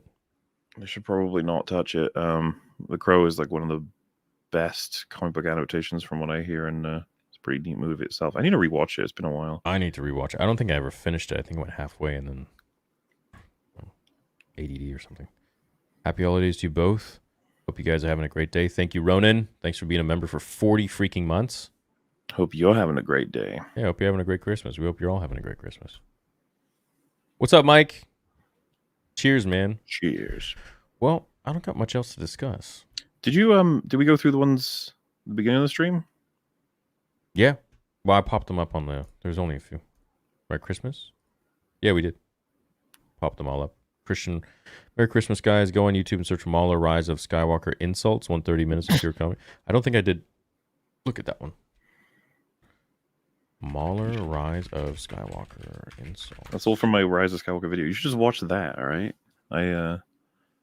With this one? No, like the full video, but like not now. Like when you have a an hour 30 minutes, a minute and 30. They said. Oh no, they're talking about like the compilation, yeah. Kylo fucking Ren. This character is so utterly inconsistent that he's become the personification of tangled up Christmas tree lights drenched in yogurt and acid. The Emperor lifts all of his Star Destroyers out of the fucking floor of Exegol with the big gay. What fresh hell is this? You decrepit omelette, the gay. You irritable numpty. You querulous cunt. You absolute skunk fume. You clod, the big gay. Get back to the fucking ship, you diuretic thunderwally. Use the lasers, you donkey. The gay. Who's the fucking carnival penis at Lucasfilm that fucking carnival penis. He does look like a carnival penis. He's trying to examine it. He's like, at Lucasfilm that approved this tumorous fudge we call a scene was just silly. Is just silly. That's just silly. Just silly. Just fucking silly. Silly. Fucking silly. Silly. Silly. Gay, you insipid piss waffle. You dumbass. Lol. Fucking pond scum script. You guys are so incompetent that I'm starting to think you didn't make it to The Last Jedi because you just got lost. That's just what? Fuck this gelatinous plum of a script. She could sense the gay. That thick fuck. You piece of shit, crotch-brained cunt bucket of an excuse for a script. The dark gay. Holy mother of Hades, you galactic fuck. Fuck off. The dark gay. How about you look out the fucking window, you turbo cunt? You fucking hab. You pancake fuck. You dopey cock holster. You petulant celery stick fuck. You duck fuck. You piece of shit. You greedy cow. Continue to use the big gay. The gay. Palpa fuck, you abysmal shit mole. Get fucked, you hollow money grubbing cunts. Well, I think that I'm very friendly in my videos. Yeah, it makes up for the amount of swears that I haven't had on this channel. That's good. That's the thing. People watch the videos and then they're like, "Good God, he's like a monster." And then they talk to me in person. I'm like, "Oh, well, I mean, I do it for entertainment. It's supposed to make you laugh. It's not like I'm actually a super angry, crazy man." Well, yeah. Thanks for, thanks Christian for that. Appreciate it. Yeah. Family-friendly channel here. But... You know what? To be fair, ratio-wise, that's out of 2 hours. So the rest of it is very, very straightforward and very, very, very non-methodical. Yeah, that's good. Nice, fantastic. Yeah. I didn't watch this one. Oh, that's one you probably wouldn't like, actually. Because it shits on Ahsoka? It shits on specifically that episode 5, because I hated it. Really? You didn't like episode 5? Mm-hmm. No, I wish we were chatting during that time. Yeah. And I talk about Futurama and Buffy in there. I don't know if you've seen them, but... Of course I've seen them. Of course, kind of like similar episode structures, and I go through like how they nailed it in those shows, and that Star Wars completely wastes the opportunity. Would you not want a show that's just about Anakin and young Ahsoka in the Clone Wars? Would you be down for that? would have the radical opinion that I think Star Wars could literally be about absolutely anything and be good if only the people making it had like talent in writing, and that no matter what Anakin or Thrawn or Ahsoka or all of the people you could ever recognize are in it, it doesn't matter as long as they keep writing the way that they are, which unfortunately is like the Anakin Ahsoka stuff in that episode. Not only does it amount to like 15% of the episode, but it's incredibly thin and so widely interpretable that it drove me nuts seeing people say like it's it means this, no this, and every interpretation has serious problems in terms of how it fits in with the rest of the world. And this is without having seen the Clone Wars, which I got a couple of friends who've told me like there's a couple of things that don't make any sense considering a couple of episodes of the Clone Wars as well. So it's it's this whole thing.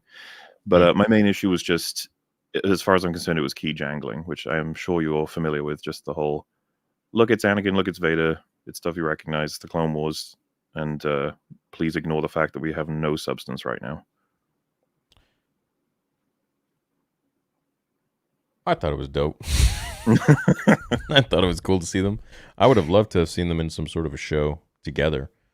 I think, you know, the fact that it was like it was like a foggy haze or whatever, there definitely could have been more going on in the background for sure, fine. But as in terms of a show, man, I would love to see Hayden and forgot the actress's name, but the young Ahsoka. I think that would be freaking awesome to see the Jedi again. And I think this is a perspective you have. I'd love to see a live action Clone Wars stuff with Hayden and Ewan. And then there's people who say like, we already have that. It's called the Clone Wars. And it's like, no. Yeah, I saw that. I made a tweet. Like, I made a tweet and people got butthurt about it. And they were like, we had that in the Clone. It's like, yeah, well, wouldn't you want to see a live action, you fucking idiot? Like, why wouldn't you want to see that? There's always going to be... The Clone Wars was a huge section of time. There's always going to be more stories you can tell. And when you've got those two actors, who everyone loves, by the way, and the chemistry they have and the experience they have, why not let them loose in a playground of the Clone Wars? That's what I'm saying. I wouldn't even mind if you remade some of the episodes from the Clone Wars, but in live action.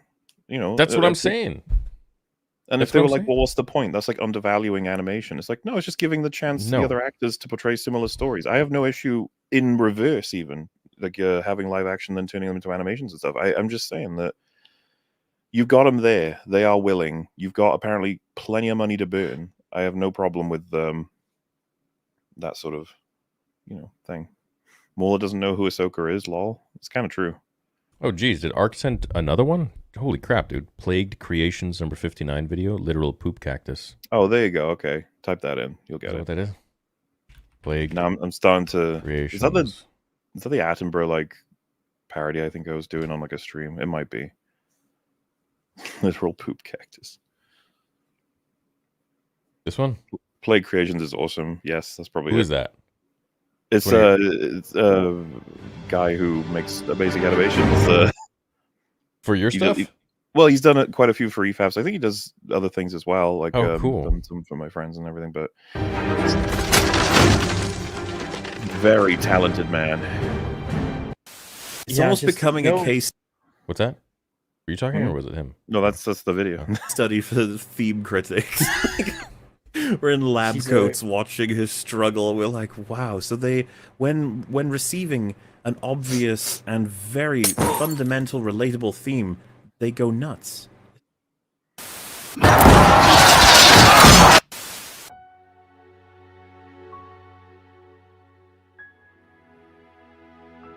this is the Attenborough narration. We provided a theme to these creatures, and now we see them in a frenzy. What is that? They even start to attack each other. The ants cannot see, so despite the fact the theme is right in front of their faces, they cannot smell it, so they desperately search. And this is so for context. Around, they attack one another, they turn violent. They are now pooping. What the pooping on the theme. Pooping all over. Is this the poop cactus? The context is just like, I'm assuming you've come across them, but people like don't care at all about Star Wars' history or Star Wars characters. They just talk about the themes. They're like, oh, I don't understand the themes of this and the themes of that. Like TLJ had it all over it. And a lot of videos we ended up covering would be like, it doesn't matter that this is inconsistent with this or this character's assassinated. It doesn't matter. It's the theme. It's the theme of redemption. It's the theme of triumph. It's the theme of, let the past die and all that shit. And yeah, those people are special angels. Well, and our point of view is the themes aren't supposed to be incongruent with the characters or the story. Themes are supposed to be in line with them. They support them. It's symbiotic in a way. So exactly. Yeah. They think the theme is a bathroom. How hideous! They're taking a shit on the theme, like a poorly trained house cat. And now we introduce the Last Jedi into the habitat, and they all calm down. Wonderful. How does this not have more views, dude? This is hilarious. We do like meme fab episodes. We try to cover them. Evidence to the contrary, they believe it to be the greatest film ever made. Despite it being a literal poop cactus. Poop cactus. It is prickly with its poop. They begin to hold it. I don't know, man. Like, it's just fascinating, and I'm really only pressing play at this point to just see if there's anything else worth commenting on with the rest of the video. My investment in this video is by the moment it wanes. Yes. Oh, Wayne.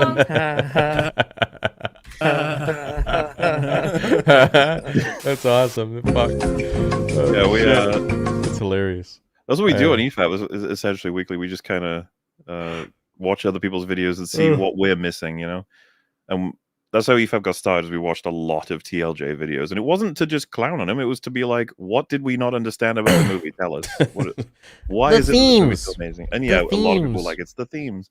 Oh god, I would love to have a discussion with broken in that movie, I think man. Any Last Jedi defender, I would easily be able to have a very great conversation with. In a way that's like convincing them, or do you mean just friendly? Yeah, friendly, convincing. I think it would be a very engaging conversation because I've seen the movie twice. That was more than enough for me to be able to really analyze Luke Skywalker's character and how that movie abysmally just destroys it. Yeah, it goes against the grain completely. I've spoken to people who've desperately tried to create any and all senses of like a construction of how he ends up on Arc 2, how he ends up doing all that. And it's like the one thing they can never get past is abandoning his family to die. You can't. It's impossible. It doesn't make any sense. If you had like a whole trilogy of justifications, like his mind getting toyed with by the dark side, or all this sort of justifications, like you might be able to get somewhere near it, but no, one flashback, no, you can't do it like that. No, dude. And again, like to be able to do that where he goes away, to explain that, I think you would have to have some sort of a major reason and like a greater good. Because if you have something where he's literally sacrificing his whole life and giving up the Force, which is like his ability to save the universe and galaxy, there has to be something much bigger, an overarching reason. And the only thing for, if you're going to send him away like that, I think would be, okay, Snoke wants to get a sample of his blood, and they've perfected cloning to the point where if they get even like a hair on his head, then they'll be able to create the perfect Luke, evil Luke. That would be like, all right, fine. But no, they just had him go away because he wanted to be a little bitch and give up. I came to this island to die. Cool. Nice. Yeah, that's awesome. Awesome. Thank you, Ryan Johnson. Maybe can take some testosterone, you bitch. Happy Christmas, guys. Mauler, how long did it take you to make the Rise of Skywalker video, and where do you even start when making the videos? I think the Rise of Skywalker one, I want to say 3 weeks, and it was just nonstop. That was back when I was obsessively trying to get these things out, and it's not the kind of workload I like to do. Yeah. Where it's just like, wake up, work, go to sleep, wake up, work, go to sleep. Even try to like eat food while proofing videos. It gets insane, but you can get some stuff done a lot faster than you'd expect. And how do you start? I just watch the movies and make notes, and then I turn the notes into a script and then collect up conclusions. A lot of the conclusions just sprout out of noticing patterns. Yeah. Once you see enough of the same thing, like in Rebel Moon, for example, is an obvious pattern of I have no idea who these people are. Once you say that about an individual enough times, you're like, oh, that's a pattern. It's like, what is it indicative of? It's indicative of character writing that Zack Snyder lacks or chose not to do, or perhaps is present in his extended cut. Perhaps, yeah. But why wouldn't he release the extended cut from the beginning? People have been saying they're trying to recreate the Snyder cut stuff, which I think is a huge mistake. What do you mean, like the hype? Yeah, like the same sort of vibes of like, yeah, let's all get on board for pushing for that big cut. Yeah, that's the one. It's almost like double dipping for a movie. I see. But I don't think that'll happen this time, because this isn't DC, and there's no like big studio entanglement. Netflix is supposed to be his friend this time, so it's So it's like when you take a YouTube video and then you like add a few extra things and you re-upload it.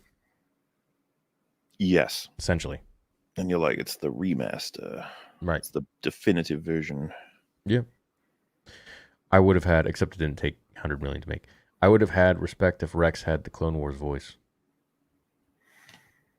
Yeah, they gave him Tamura Morrison's voice instead of the Clone Wars voice. In the 2D? In the Ahsoka episode, I guess they're referencing. I don't know. That's the best. Why would you want the Clone Wars voice? I mean, live action. Depends on which school of thought you come from for that, because I don't know. I could see him using either. What's live action? It's like saying let's use Matt Lanter instead of Hayden Christensen. I mean, if he could suit the part, some people might have thought that would be respectful, but you know, it's really dependent on the person. I suppose. I think everything live action stays live action. I think the Clone Wars voice was adapted to sound like Tamora Morrison, so it's why not use the original if we can actually have the real one. I mean, they'll be fat because like that guy, D. Bradley Baker, because I'm not familiar with the show, right? But he played Rex as well as others for a really long time, right? Like a decade. He did. So you could totally see why people would want to have the cameo voice be his instead of Tamora Morrison, but you know. Oh, yeah, sure. I suppose. I liked Clone Wars Ahsoka, but didn't like Dawson.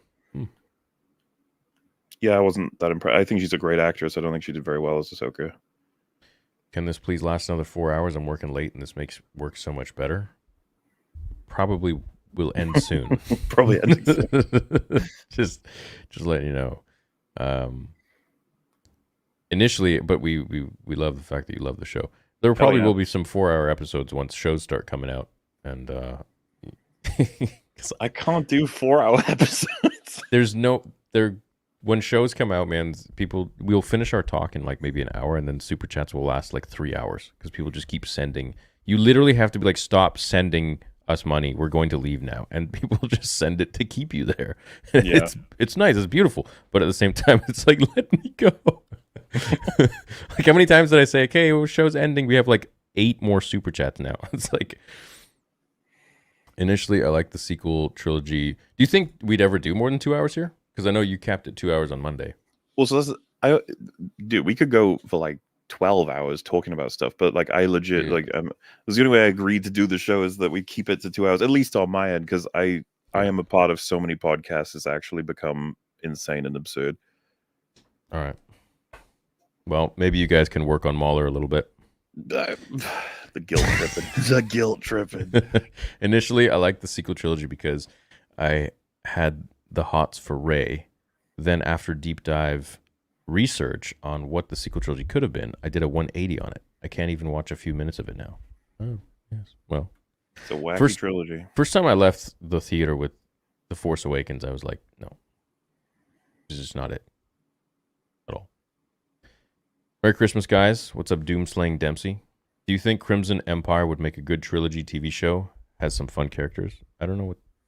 I'm not familiar with Crimson Empire. It's like old Star Wars. Addiction to podcasts. Why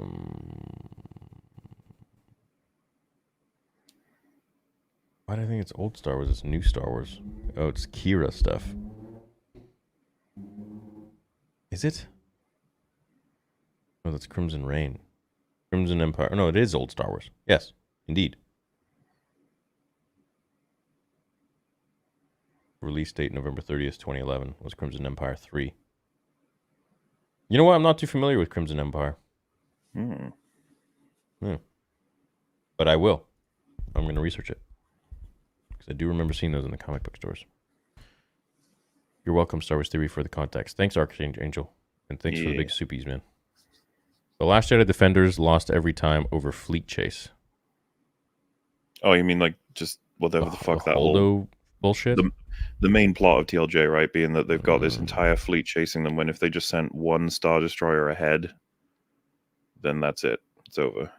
It's retarded as a chase in many reasons, but that's one of the main ones.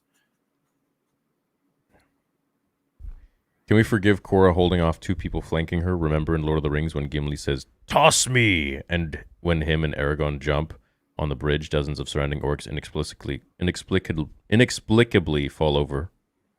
Well, I mean, you've got loads of them are being flanked without realizing it, and then Aragorn is Numenorian, and they're on a narrow pathway, and they still have to like get out of there because they're 2 of the best fighters we have in that selection. So I think that's much more believable than Korra holding a man on either side of it. I don't even know why they did that. Like I said, there's so many better ways to portray that combat.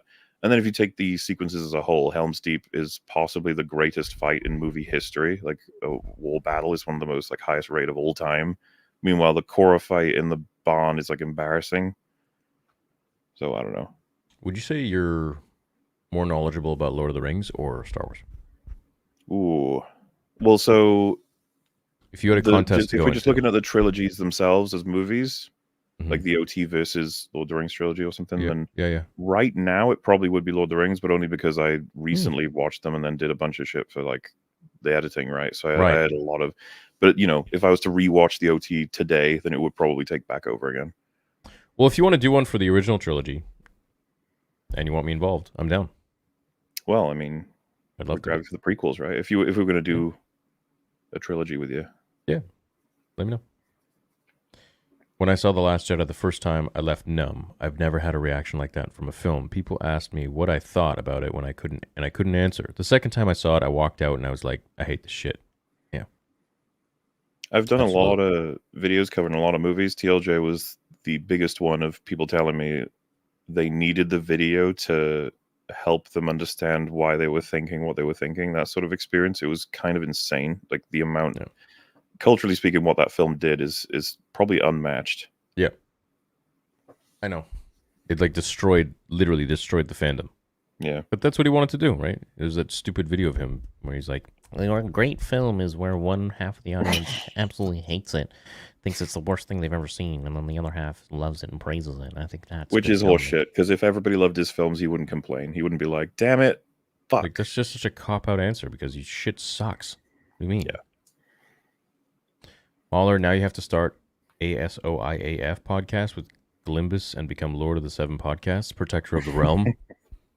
There'll be a Song of Ice and Fire, and Glimbus is Glidus. He does House of the Dragon stuff. I'll join and we can continue for a couple more hours. You know what? I'll watch your new story vids. Well, thank you for the invite. Thank you for inviting yourself, Michael. Watch Mauler's Tarkin impression. We did this last time, The Last Jedi Critique Part 1, 1518 timestamp. I think it's great. You're gonna take more time and more messages coming. I see a devious plans. No, because I want to go play GTA and God of War. I want to go on the gaming channel. Oh, you still play Valhalla, yeah? No, the DLC came out. Yeah, Valhalla. Mm-hmm. You been playing it? Yeah. You through the story? No, I keep dying. Keep dying and going back to the beginning. I mean, I made it like quite far, but no. When he gets to Greece, it's kind of you just. And welcome to a critique of Star Wars: The Last Jedi. This video is going to spoil. Hi, I'm Commander Poe Dameron. I've come to negotiate with Governor Tarkin. Is he there? Whatever negotiations you wish to engage in, Commander Dameron, I warn you, the best I shall offer is a swift death. Surrender now, and I shall accommodate such a request. Hello? Tarkin? Is he there? Tall guy, kind of pale. Your obvious attempts at humor during a most desperate hour for your comrades only reveals your weakness. Surrender or be destroyed. Oh, hey, Tarky, there you are.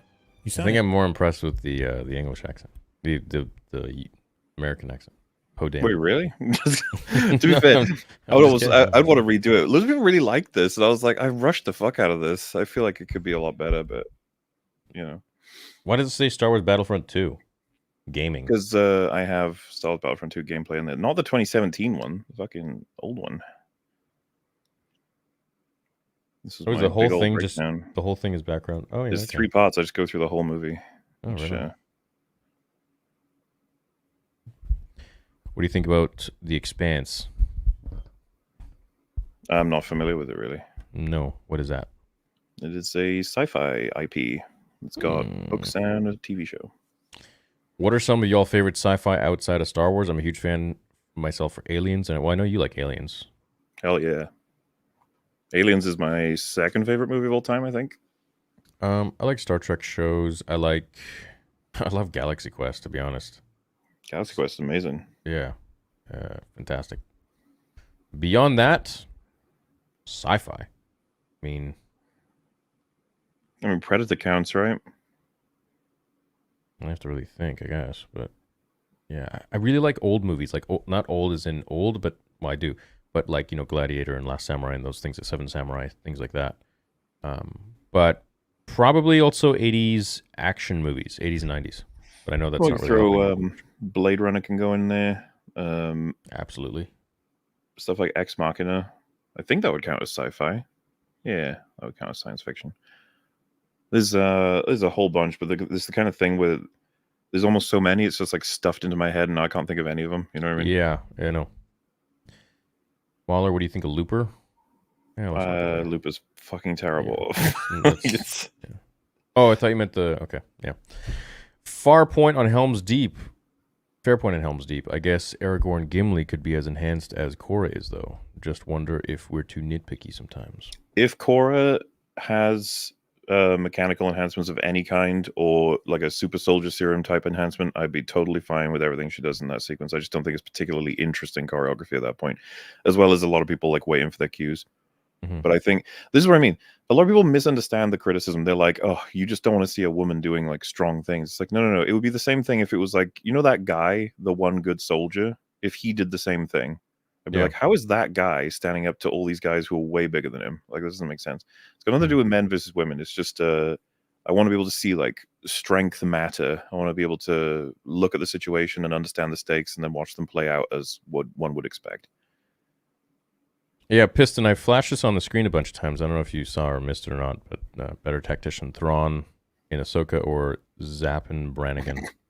Zapp Brannigan is a military genius on the level of Thrawn, so you can know what to expect. Theory Kratos becomes the god of war, the god of hope. Spoiler view. The god of hope. What do you mean? Who knows what they mean? You can just ignore that one. Shadows of the Sith novel, way better than the sequels. Yeah, fair enough. God, his name always... All right, well, pretty much coming up on 2 hours. I'm going to leave before Mauler falls asleep. Nailed it. Yeah, all right. Well, we hope you guys had a good Christmas. We hope you enjoyed this quick little show today on Christmas Day. We love you guys. We had to come in and chat and shoot the shit a little bit. So next week we'll see you. We'll talk about the next events in Star Wars, and we'll talk about, I guess, the first episode of Clone Wars 2D and give it a review. Hell yeah. All right. Yeah. Good. Thanks, guys, for your time. Thanks for hanging with us. Thanks for your super chats, and we'll see you all in the next one. Mauler's channel is linked in the description below. And Merry Christmas. Merry Christmas. Later.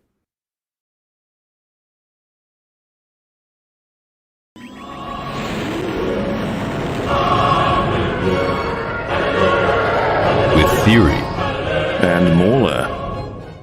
What's the situation?